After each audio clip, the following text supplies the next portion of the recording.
Ka-ding, da-ding, da-ding, ding, da-ding, ding. Oh, da da da da da da da. It's time to play the music. Switch all of the cameras on. It's time for the morning show, and I guess I'm on my own. Just quickly check the chat room. There is nobody home. It's time for the morning show, and I guess I'm on my own. Do do do do do do do. The host, the guest, the audience. It's what I'm here to be. There's no one even watching. It all depends on me. Yeah. Live from the Crescent Moon Temple, it's the morning show. Hi there. I'm your host, Tolinar. Nice to meet you. Can we look? I know it's early, but can we get some music or something here? There we go. Good gravy. Whew. Boy, sloppy Joe indeed. Is that good? Maybe a little quieter.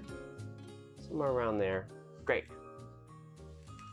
All right, let's get into it. Today is January 2nd. It's Friday. Good morning, folks. Give me a minute to get my tea around. This is real sloppy. Just kind of doing what we're trying to get it. I don't know what the heck I'm doing. You know how it goes. Oh, no, I need that back. Don't do that. Okay, there we go.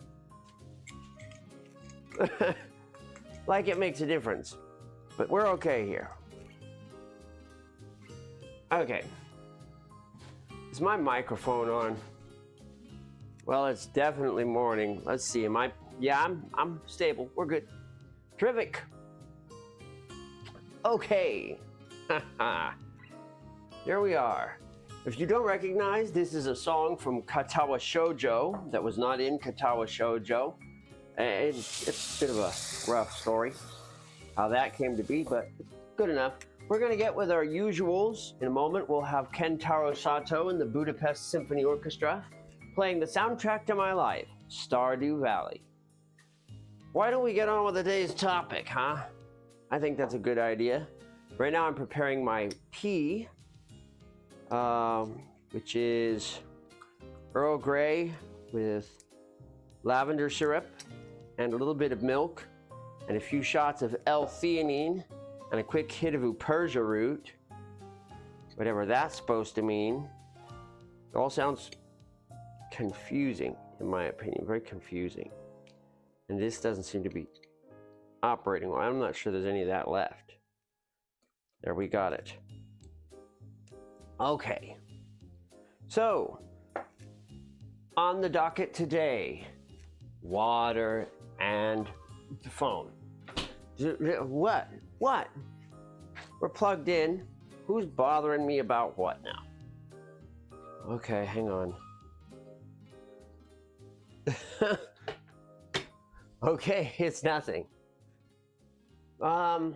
Water and sleep. Okay.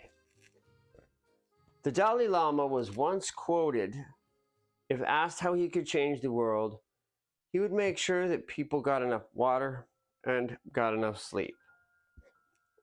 Now, as an overlord, I sympathize very strongly with these concepts. Now that I'm a sage, I understand even better how these things are crucial to health and success for human beings. Now, let me make sure I grab the right gallon of milk. That's also pretty crucial to success. That one's the old one. I don't want that one. I'm gonna throw that away. Ooh, there's banana bread in here. Somebody's been nice to me. I'm so lucky. Okay, we'll get some milk in my tea and chug that on down. Water and sleep are fundamentals to existence. They're so simple and common that everybody knows how to do them, but do you really know how to do them? How skilled is your water game? Are you the best sleeper that ever took a nap? Why don't we discuss? Let me swirl some sugar into my tea real fast.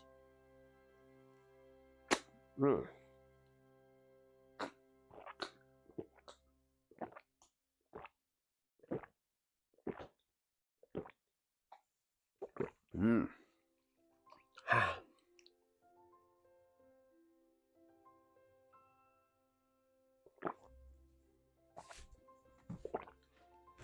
Okay. Water. Sleep.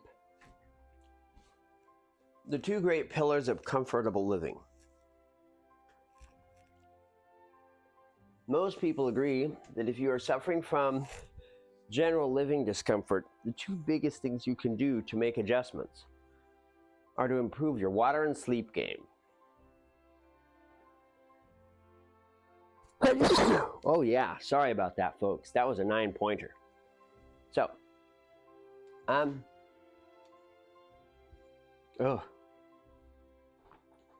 let's talk about them, shall we? First off, sorry.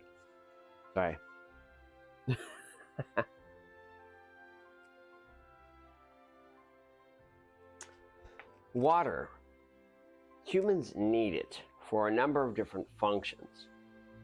And we all know that we don't drink enough of it, but do we actually drink enough of it? The truth is that the more leafy greens and things you eat, the more likely you are to actually drink more than enough water, whether you know it or not.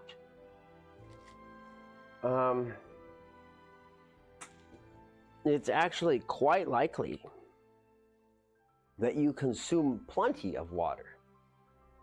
But water is one of those things where when you run low on it, you're not really given a whole lot of big indicators that it's happening. Or rather, most people don't know how to catch the signs. The first indicator that you are starting to become underwatered is if you feel like you're sinking. But that was a terrible pun. Under hydration, the first indicator, well, here's a quick test you can use. Run your tongue across the surface of your lips. If you felt small amounts of pain just now, you need a glass of water. Go get something to drink. Cracked, chapped, bruised, or bleeding lips are the first major indicator that your body has been without water a little too long. There are other important indicators, but the lips tend to be the first to show like this. Collagen uses extra moisture in order to maintain its bouncy loose protocol. And the lips in particular, every person stretches them like a rubber band whenever they eat. So, it's very likely that, oh no, the cat's gonna come down and climb on top of me. It's coming this way. Y'all better look out. Here comes the fuzzball. Don't give me that. You're not on the mic. This is my microphone. Look here. You don't understand. This is now, don't get around there. I don't think that's a good idea. Ah, fine. Just climb up on me. Oh, okay. You're a lovely cat. I don't have a problem with you. I'm just trying to do the morning show. Okay, so, right, your lips chap up. It's because the collagen is like a rubber band. Most of the time, when fully hydrated, it stretches beautifully with a plume. But deny the moisture it needs, and the cells shrivel and pull away from each other a little. And then it's a bit like stretching and condensing a rubber band, and then it takes on micro tears. And when the body takes tears like this, well, it's only got one way to fix things, and that's send in the platelets. Only platelets don't stretch. Voila! Chapped lips, just like that. Sheets of platelets form over the front of the lips, and they form hard clusters. No, I'm not doing it, kitty. Don't give me that. Look, you're a fat cat. You are very fat. You're not getting extra food. I don't care how you beg. It isn't going to happen, kitty. Until you lose a lot of that winter pudge. I know, you think you're harmed, but you already have food in your bowl. So what are you even begging for? What are you even begging for? Tell me that.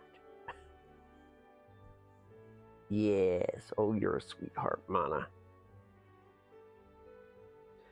Anyway, the next major sign that you are starting to dehydrate will be if you get sparkles or fireworks in your eyes and your urine color is getting dark. These all indicate that your supply of water is dwindling. The human body is built to tolerate extremes. So, in the case that the body begins to dehydrate, well, it can deal with that for a while. It doesn't know how many days we're going to have to go before we manage to get back to potable water. Of course, if you take a sip from a glass of water, your body will almost always react with immediate relief. Like, oh, that's water. We have access to that right now. I love it. Hey, give me some more. And then after making your way through a glass for a while, it'll be like, all right, that's good for now. Thank you.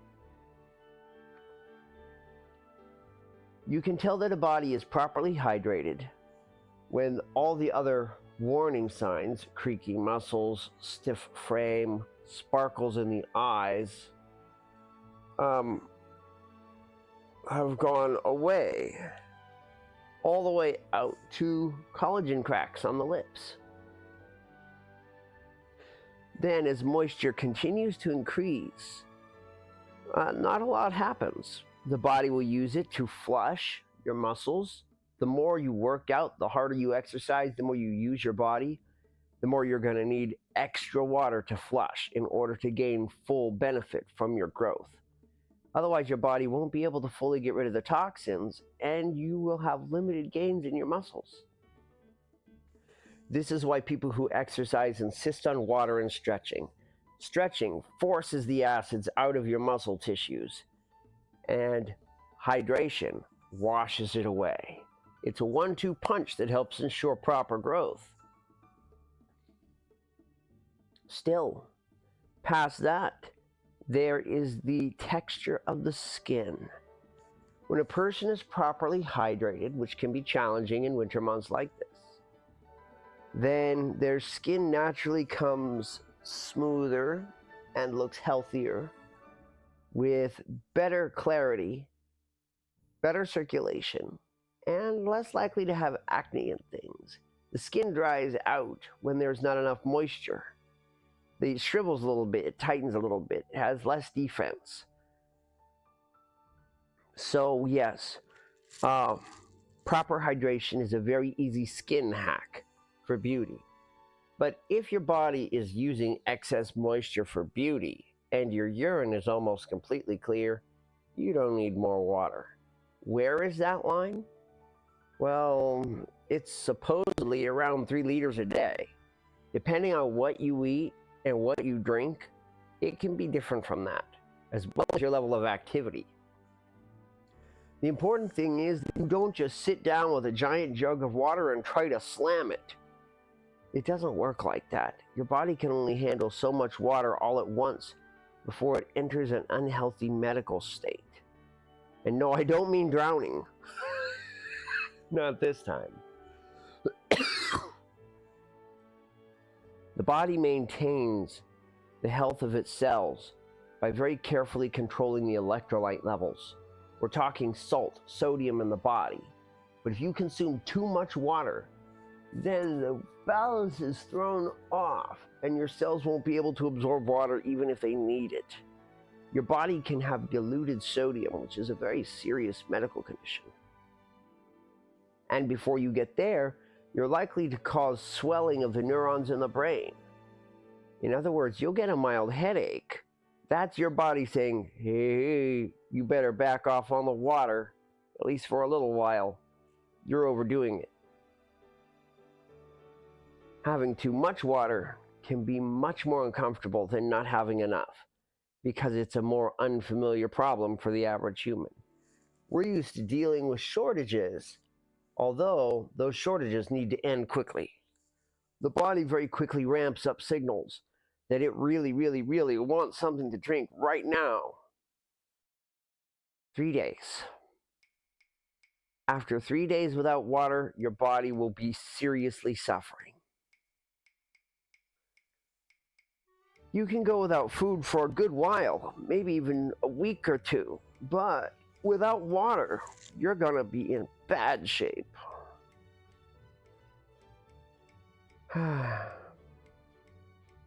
Hydration is important. Having clean water is important.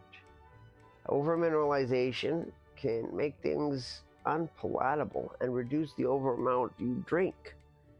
Whereas not having enough minerals, having soft water, might taste pretty good, but it's not necessarily the most healthy for you. Those trace minerals are still something your body needs. Not in the amount that gets concentrated in them in the average city pipes, but some. So if you're over-filtering your water, you can actually be lowering its quality. It's something almost no one needs to worry about. We generally get enough minerals in our existence because we live in a mineral world. Let's move on to sleep. Huh, Kitty? Don't you think we should move on to sleep? I think we should move on to sleep. I'm laying in bed right now, after all. Sleep is one of those things that's easily misunderstood. Oh boy, I feel good. Medical professionals will tell you that you need a specific amount of sleep, roughly 6 to 8 hours a night. But what they don't tell you is that their perspective is based on very specific things. And your benefit from sleep and comfort from sleep are different animals. A person can benefit very strongly from sleep and still feel horrible when they get up in the morning. It all has to do with the rhythm.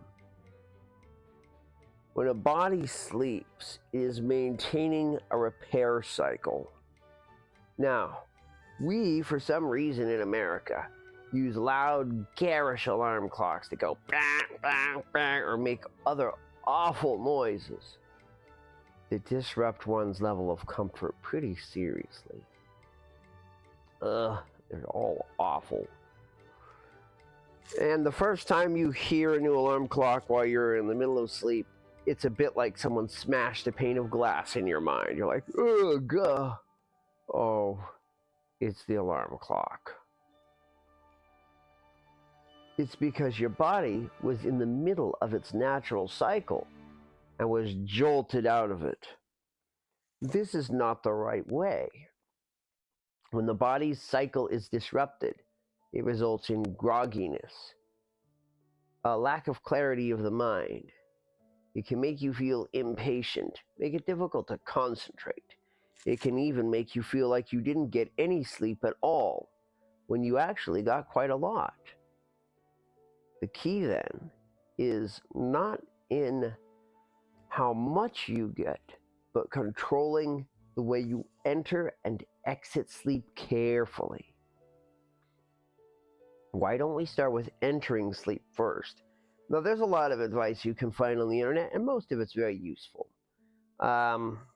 You should avoid staring at blue light devices because they convince your brain that it's not time to sleep yet. You should reduce the light level in the area where you're sleeping. For most people, that helps a great deal.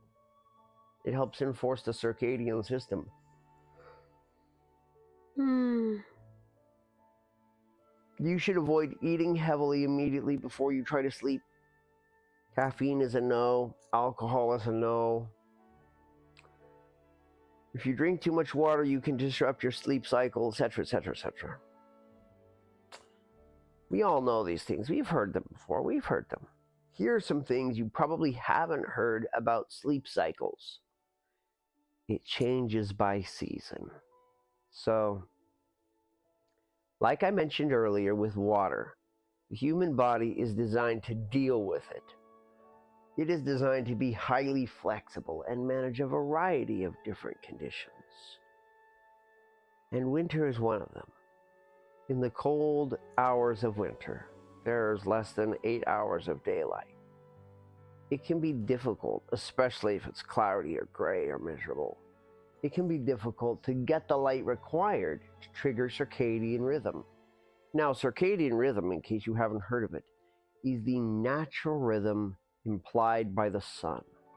When the sunrise happens, the body is naturally roused. We wake up with the intention to make full use of the day.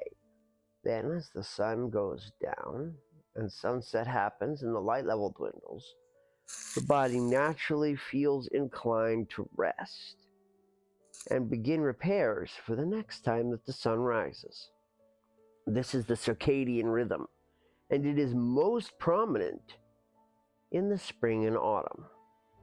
In the dead heat of summer, when the light level never goes away, people are inclined to take siestas, afternoon naps, or even to start to nod off before the sun even goes down. With 18 hours of light, finding the darkness can be difficult. And the circadian rhythm suggests that this is prime time for the development of food and assets. No time for sleeping, so we tend to stay awake for longer.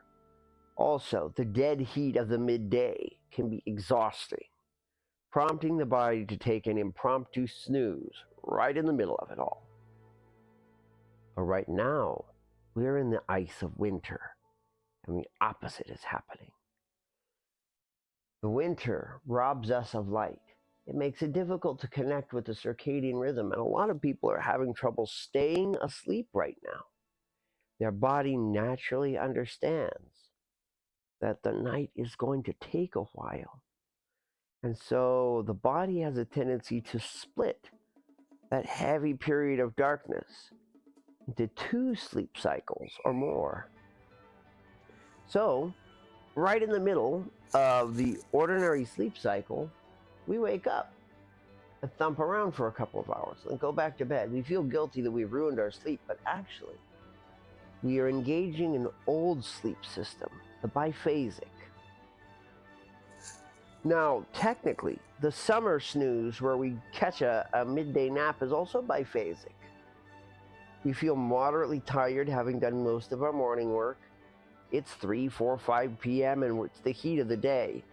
So we zonk out, then wake up, eat, lounge around if we are able to, before eventually nodding off again as the sun goes down. Biphasic. It means 2 phases. Now, biphasic sleep has been around since man has been around. We sleep when it is comfortable to sleep. Anytime the weather says don't bother getting up, and there's heavy rains, or when conditions are windy or stormy outside, or on days when there's very little light. The body says, forget it, don't get up yet, there's no point. Wait until conditions are better. And sleep gets extended. On the other hand, when the sun never seems to come up, the body nudges us in the middle of a long sleep period saying, hey, why don't you get up and take a look around? Get up, do a little cleaning, read something, just check the perimeter. Everything is probably fine. Probably. But it wouldn't hurt to take a quick peek. The body naturally adapts to the changing amount of light and heat. And it's like, you should probably get up and check the fire and make sure everything is good. Yeah. And so that's what we do. Oh, kitty, don't claw me up. I don't want that. That's not what I consider cool.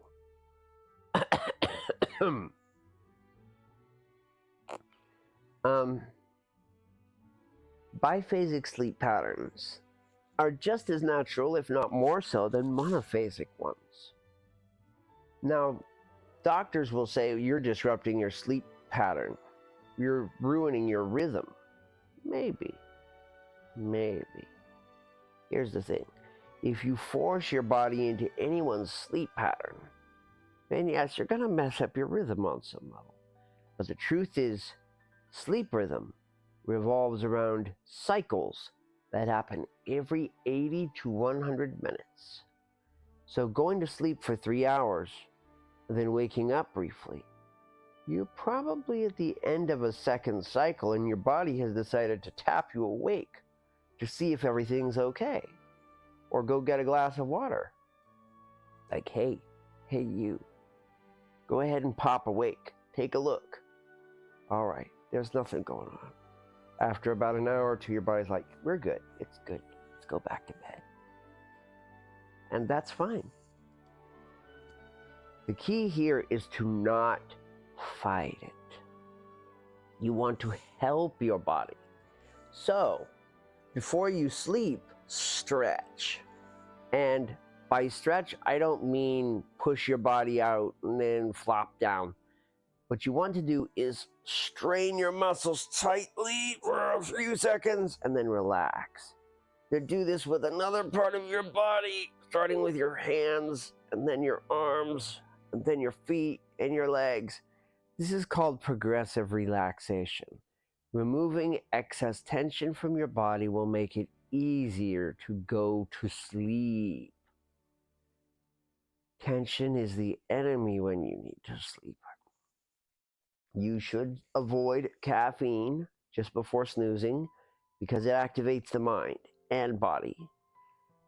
You should avoid alcohol because inebriation can also interrupt the sleep cycle. You'll probably sleep, but it might not be effective sleep. And you want to avoid electronics because the blue light can disrupt you. Ideally, a dark location, although in the wintertime, it can feel more comfortable to sleep with a small amount of light. This is mainly because there's not enough light. You don't feel like you've got enough light. So providing a drip feed of light in the winter, having a light on, like I know some of you are doing, that can actually work out really well. It's what I do actually. And then I switch it off in the middle of the night when I'm ready to go back to bed. I'm like, okay. Depending on how you work and live, your sleep cycle will change. If you're like me and you have a job that runs you through the center of the day, then when you get home, you might toss everything down, find a nice comfy place to snooze, and sack out for a few hours, only to wake up at 10 or 11 at night with all the lights down and think, well, I think I'll get something to eat. And then go do that. And then a couple hours later, back to bed. Or get up and spend quite a bit of time. And that's okay. The key here is to allow this to happen naturally. Your body will let you know when it is done with a cycle. The best thing you can do to improve your sleep cycle has nothing to do with when you go to bed, but more how you go to bed. And most critically, how you wake up. If there's one piece of advice I can give you that will improve your sleep, what you want to do is get rid of that super annoying loud buzzing alarm clock. You don't need it. You really don't. Set your device up to play music that you like very quietly, about a half hour before you want to wake up. About a half hour before your target time. What will probably happen at some point during the cycle, a cycle will come to an end and you'll move up into thin sleep that's easily disrupted. You will recognize the music that you hear playing and be like, oh, I like this song. Listening to music, recognizing patterns will activate your mind and slowly and gently pull you back up into the realm of the living. Very gradually. Once you're feeling awake, you can hop out of bed. On the other hand, when a standard alarm clock goes off and starts blaring, it's thoroughly disrupting. Having a sleep cycle disrupted, such as being forced to wake up almost exactly 1 hour before you finally go to sleep, can be seriously unhealthy with the feeling that you have. I mean, in addition to it being bad to disrupt the delta patterns, you'll feel like you got almost no sleep. You'll still be groggy. On the other hand, if you allow a cycle to end naturally and then wake up your body before the next cycle starts, then you'll feel refreshed and energized. Being able to wake up gradually, your body will get used to this. And it'll be all the more likely that when you actually do reach that half-hour point, you can have an ordinary emergency alarm set or a louder piece of music set at the end of when you exactly want to wake up. Your body will be more likely ready to jump out of bed the moment the alarm finally goes off, because you gently woke it over the course of a half hour. The body is all about rhythms. It will get used to having a wake-up period. And being able to lounge in bed for up to 20 to 30 minutes after finally waking will help you shake off fatigue and make you more comfortable. You might not want to linger too far beyond that, though. Oversleeping can lead to grogginess, some discomfort, and even eventually a headache. If you linger in bed for 2 to 3 hours, your body will start to accumulate nitrogen from being awake and still being in bed, which it's not supposed to do. And a nitrogen headache will form. Nitrogen headaches can be a real pain. They don't go away quickly and easily. You have to kind of wait for them to dissipate. Yeah, I know, Cat. Anyway. I'm feeling sleepy all of a sudden. You have my cup of water. Sometimes in the mornings, when I've had a nice long sleep cycle, I'll wake up around 5:30 to 6, thump around, do my morning show, and then as it's wrapping up, I find myself back in bed for a short time, catching one last sleep cycle before the next day begins.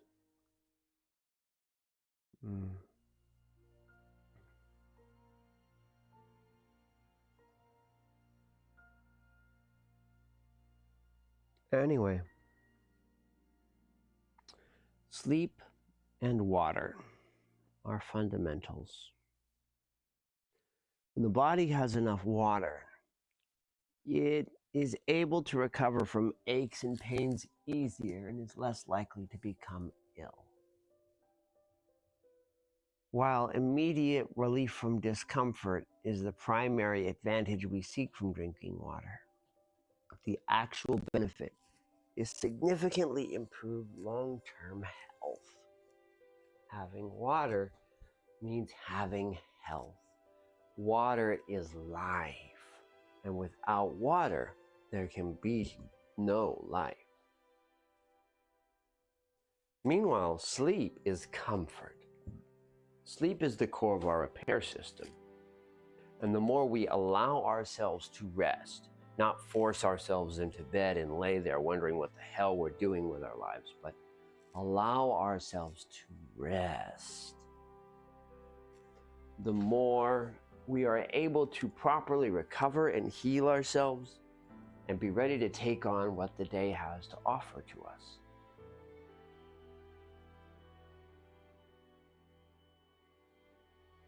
Properly sleeping, that is, allowing yourself to go to bed, getting up if you want to get up, resting when your body wants to rest,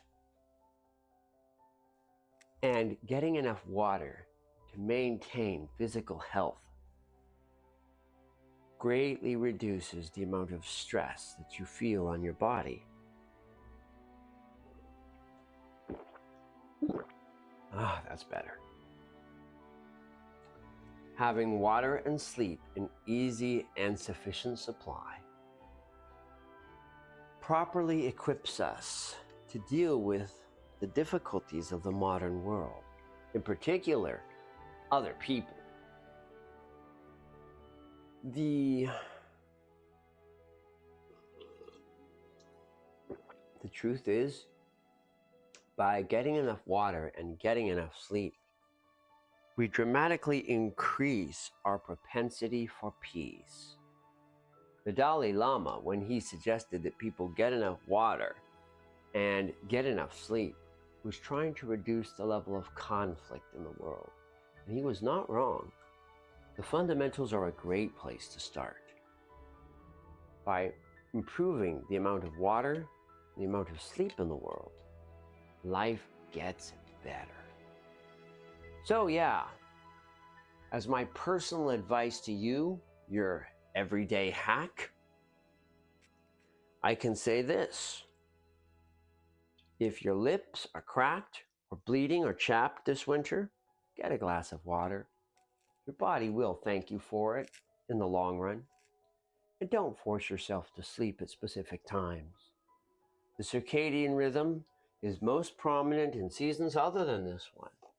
If you find yourself dozing off early because you had a long shift, or waking up in the middle of the night because you feel a little restless, respect your body's decision.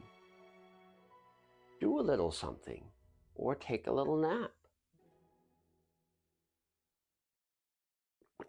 Allowing your body to cycle naturally and supporting it is the key to good health and good levels of comfort. Let's look at the schedule.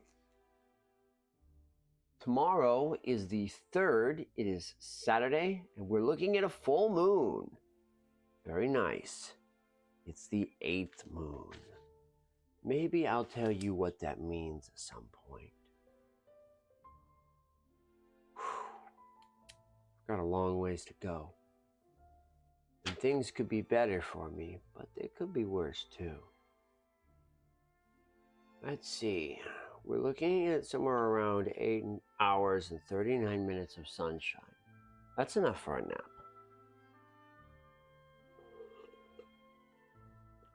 Tomorrow on the morning show, social and antisocial. What these principles mean for humanity. And later today, I will be resuming my playthrough of the Blue Prince. I had a grand time with that.